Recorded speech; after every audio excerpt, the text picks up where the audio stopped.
Jadi yang kadang anehnya gitu, saya tuh merasa Allah itu sayang gitu sama saya. Saya Hmm. lagi punya persoalan ini, Hmm. saya datang kajian itu, kok yang dibahas masalah Pas. itu pas gitu. Oh. Ya tradisi lah orang Cina gitu, makan bacang, makan ondeh, makan apa gitu, sesuatu pokoknya ada banyak. Ya banyak kan makan-makan. Selamat datang di Rukun Podcast. Assalamualaikum Ko Chandra. Waalaikumsalam Masya warahmatullahi Allah. wabarakatuh. Terima kasih Ko berkenan untuk sharing bersama sahabat Rukun Ko. Jadi mungkin sahabat Rukun perlu tahu bahwasannya Ko Chandra ini merupakan seorang Muslim yang dulu pernah mu'alaf di tahun berapa Ko?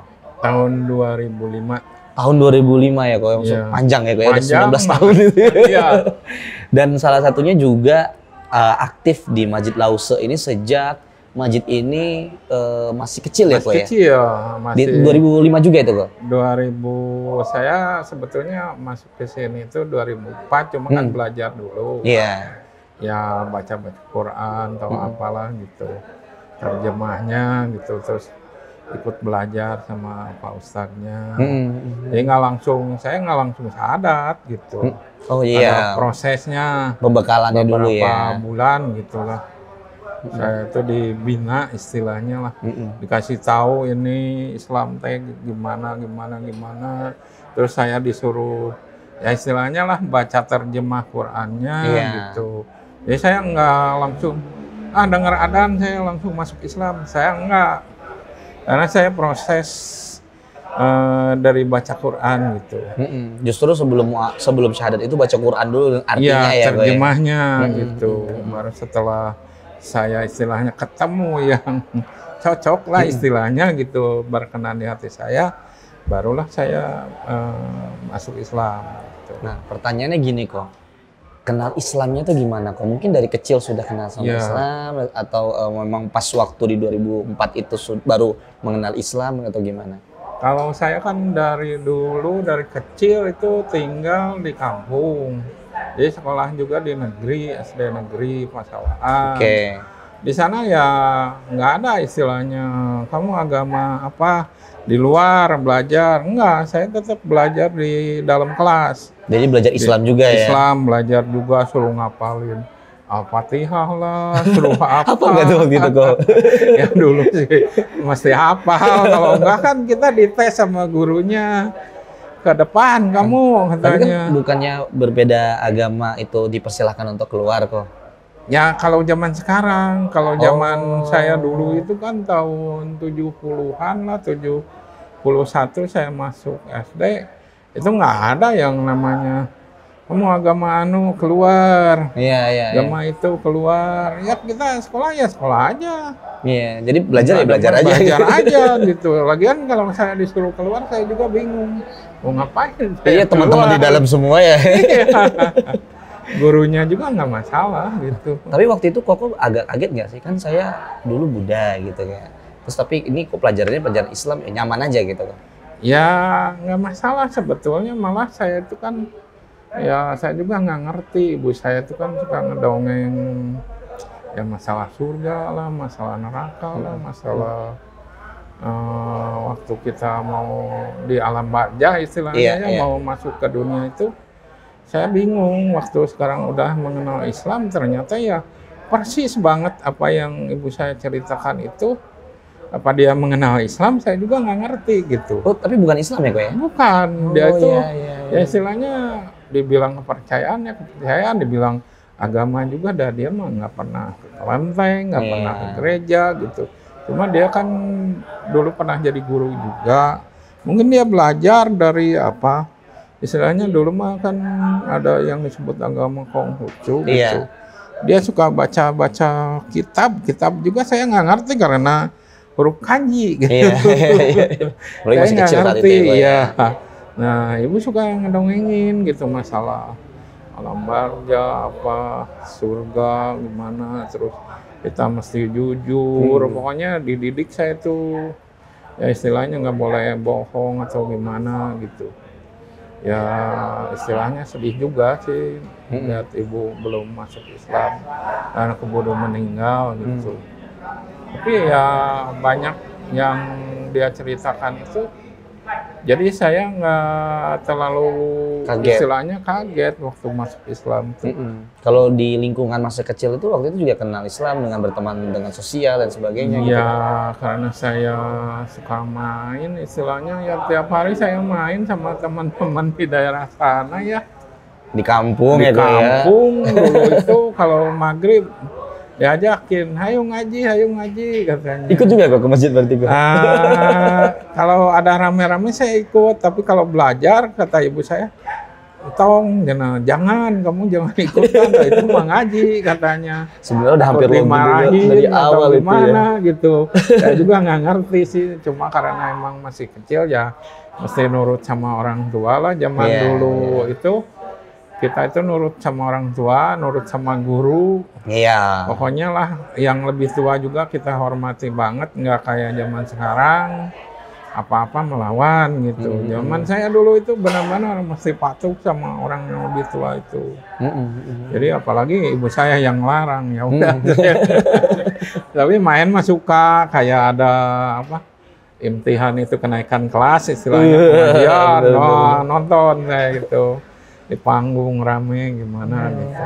Berarti di SD, SMP negeri itu berarti kan? SMP swasta sebetulnya. Oh, SMP swasta. Tapi di daerah sana juga di Sandi Putra, jadi Islam juga pengajarannya.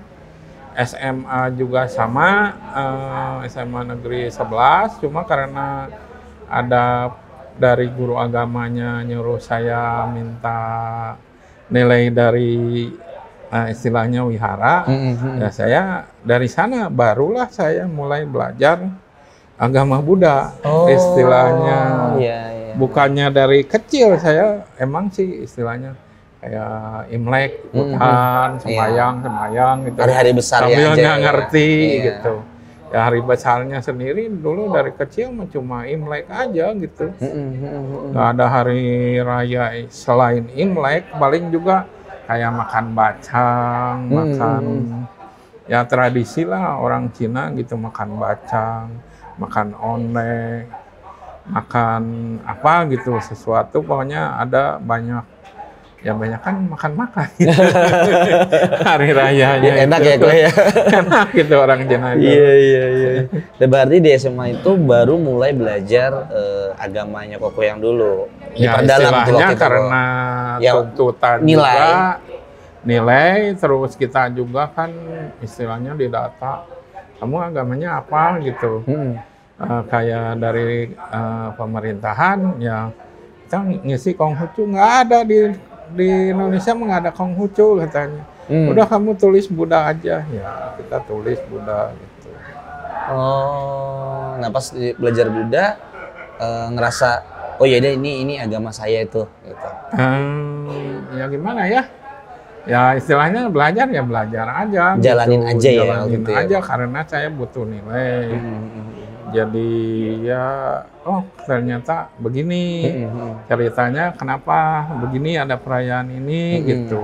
Paling juga gitu. Jadi ya juga sambil kurang ya istilahnya kurang paham sih masalah keesaan Tuhan itu, karena di agama Buddha itu kita berusaha mencapai ke alam, istilahnya kalau ke alam Allah mah ke alam Allah gitu. Tapi kesucian kita misalnya di dunia udah suci, kita masuk ke surga berikutnya. Kita menyucikan diri lagi, masuk lagi ke yang tingkat atasnya lagi. Terus begitu sampai terakhir ya istilahnya kita masuk ke alam ya istilahnya surga yang paling atas tinggi, lah, ya. paling tinggi itu nanti ketemu sama Tuhannya gitu lah istilahnya. Kita bersatu gitu di sana. Nah pertanyaan saya kok, kan sudah mengenal agama sebelumnya, sudah mengenal Islam juga kan dari kecil juga, Ya. secara sosial masyarakat juga nyaman lah, Ya. perbedaan toleransi yang sangat baik lah di zaman dulu ya kok ya. Ya. Nah akhirnya memilih Islam itu gimana kok? Jadi kejadiannya kan waktu itu ibu saya meninggal. Nah, saya itu dalam kebimbangan antara gimana lah istilahnya, mungkin dari sana ada petunjuk Allah atau gimana, saya juga mulai nggak muncul ngerti. hidayah ya kok ya. Mulai ada perasaan, kok saya nggak istilahnya nggak benar gitu hidup saya itu. Saya masih ke wihara pagi-pagi, pulang dari wihara jalan kaki ke Laut belajar di sini ya. Tiap minggu saya melakukan itu.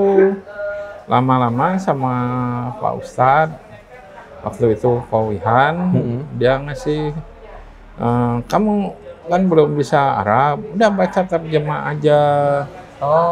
Dari sana saya menemukan gitu.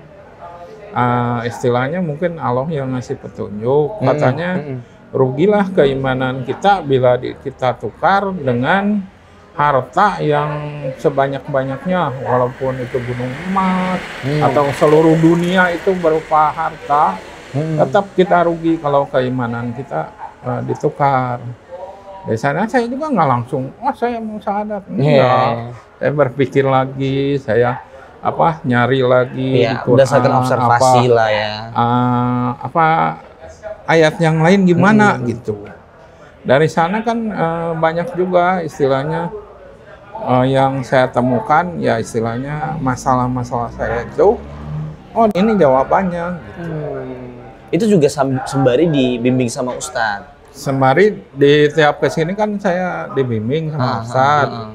Waktu itu ya berapa bulan lah, mungkin ada setengah tahunan gitu. Barulah saya syahadat gitu.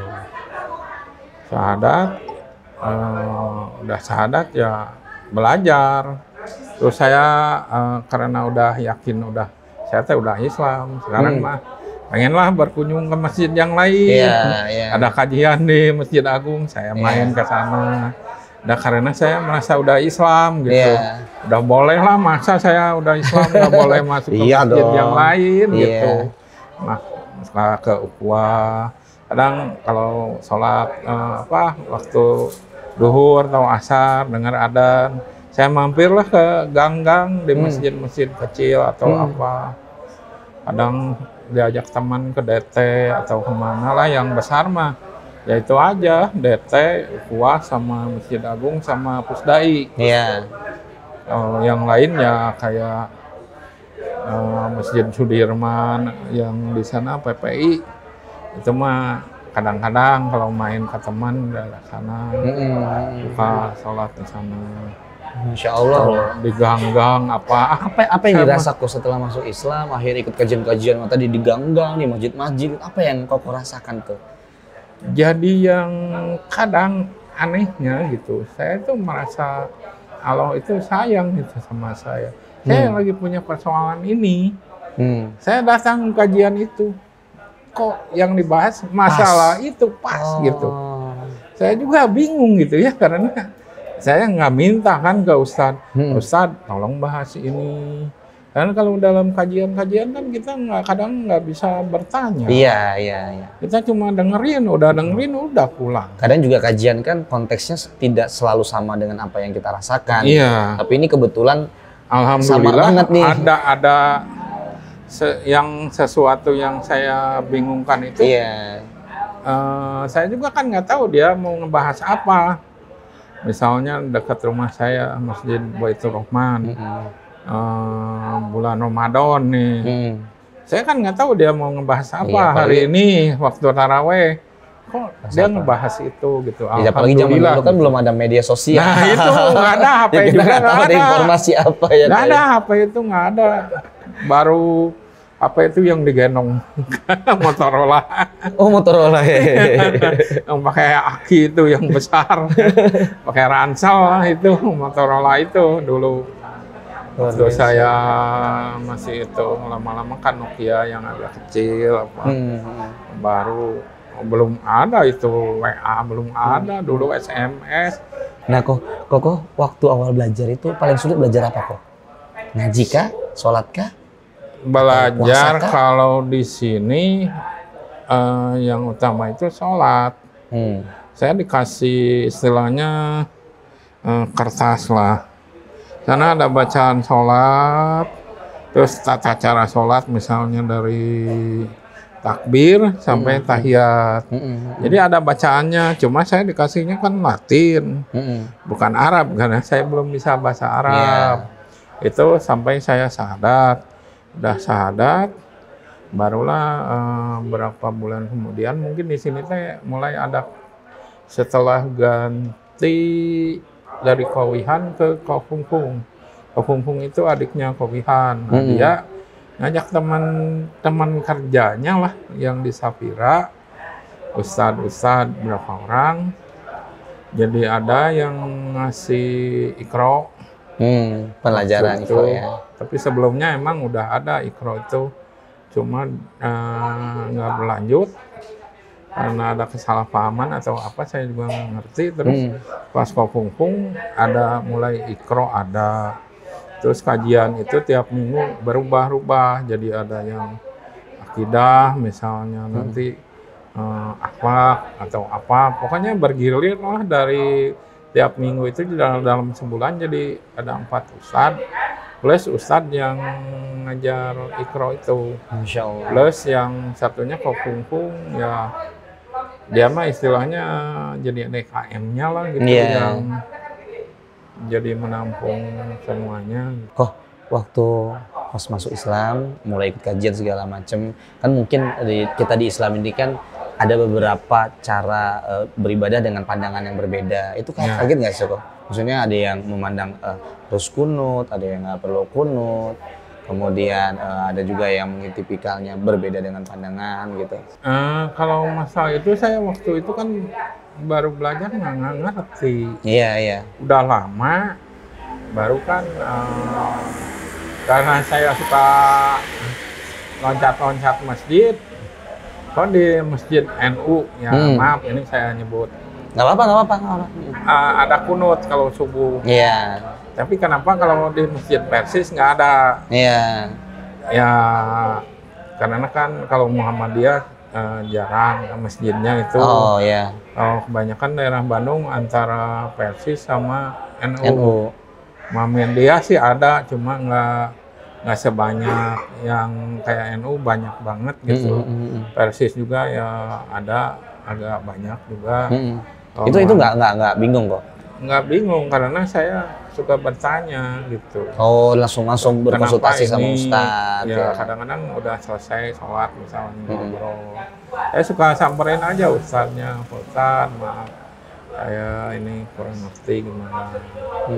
Ya dari pihak NU misalnya pandangannya gini, dari Persis begini, ya saya nggak milih, saya cenderung Persis atau cenderung NU. Itu kan sebenarnya organisasi masyarakat untuk meningkatkan ibadah aja ya kok ya. Iya, dan ternyata misalnya masalah kunut itu kan tergantung pandangan dari Persis makan cenderung itu semacam doa khusus yang bila ada terjadi katakanlah bencana. Kalau dari NU bilang itu mah nggak masalah, katanya kan kita tiap hari juga ada masalah. Ya, jadi kita berdoa aja gitu. Jadi ya kita mau ikut kunut mau enggak ya itu mah. Atau juga Nabi juga menjalankan dan kita tinggal mengikuti mengikuti gitu.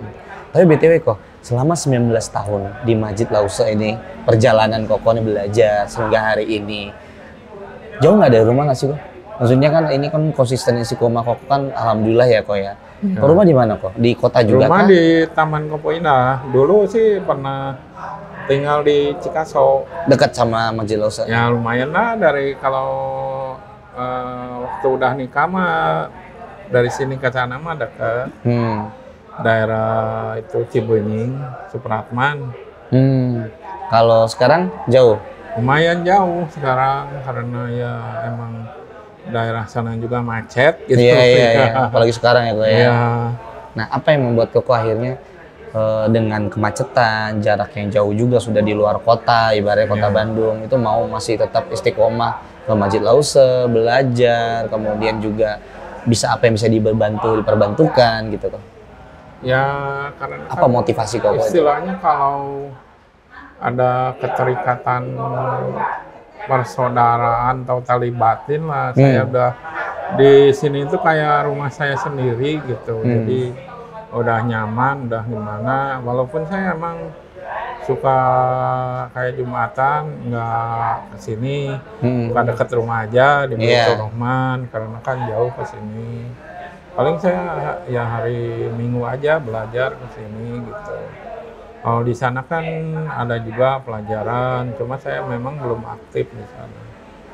Dulu mah suka ikut pengajian udah maghrib sama Pak Tian Ali gitu, sama ustadz-ustadz yang lain juga.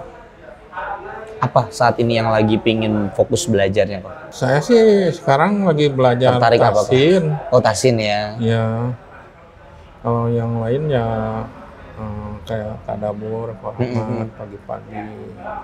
Ya jadi lebih tahu lah ini kita punya masalah apa gitu. Nanti penyelesaiannya apa, terus alasannya kenapa kita punya masalah apa. Terus saya juga nanti ikut kajian juga, udah dari tasin. Ya alhamdulillah dapat pengetahuan juga. Karena saya juga disuruh jadi PJ-nya juga, alhamdulillah. Jadi di kajian ya kepaksa ngerangkum. Dari ngerangkum saya kepaksa buka-buka buku atau referensi yang lain. Akhirnya jadi belajar lagi, jadi di dalam belajar lagi kan. Alhamdulillah gitu. Buat saya nama ilmu itu Masya Allah. emang kayak pelan tapi pasti. Alhamdulillahnya itu. Nah kok terakhir kau buat sahabat rukun, gimana sih kok agar tetap di usia sekarang tetap pingin terus belajar? Mungkin sahabat rukun kan tipsnya gimana sih kok biar dengan segala macam rutinitas pribadi atau kehidupan di rumah dan sebagainya, tapi tetap istiqomah nih mau belajar Islam ataupun memperdalam kajian-kajian kok? Kalau itu sih gimana niat kita ya, satu. Kedua juga karena saya merasa yang saya kurang lah istilahnya. Ketiga juga malu dong anak saya udah bisa istilahnya hafal 1 juz atau 2 juz, kok bapaknya belum. Jadi motivasi justru ya kayak. Ada motivasi walaupun udah tua gini, apa yang ini lupa ya. Lupa. Aduh repot sebetulnya. Cuma ya itulah keterbatasan gitu. Pelan-pelan saya juga ngapalin. Dan itu kan juga bentuk ikhtiar ya kok ya. Soal nanti bagaimana hasil ya serahkan kepada Allah Subhanahu wa taala. Ya betul, betul. Masya Allah. Terima kasih banyak kok sudah berkenan sharing bersama sahabat rukun. Semoga apa yang kita sharing ini menjadi manfaat buat para yang nonton dan juga bisa menjadi wasilah kebermanfaatan kita yang lebih meluas ya kok ya. Buat sahabat rukun juga jangan lupa untuk di like, komen, dan di subscribe tentunya. Dan juga bagi yang mungkin punya waktu ke Bandung ya kok ya bisa mampir ke Masjid Lause. Kebetulan juga di hari Ahad, setiap hari Ahad ya kok ya. Hari Ahad. Ada kajian, ada tadabur ya. Dan juga itu juga banyak mu'alaf dan silaturahmi untuk memperkuat ukhuwah kita ya kok ya. Makasih banyak kok, makasih banyak sahabat rukun. Assalamualaikum. Waalaikumsalam warahmatullahi wabarakatuh. Selamat datang di Rukun Podcast.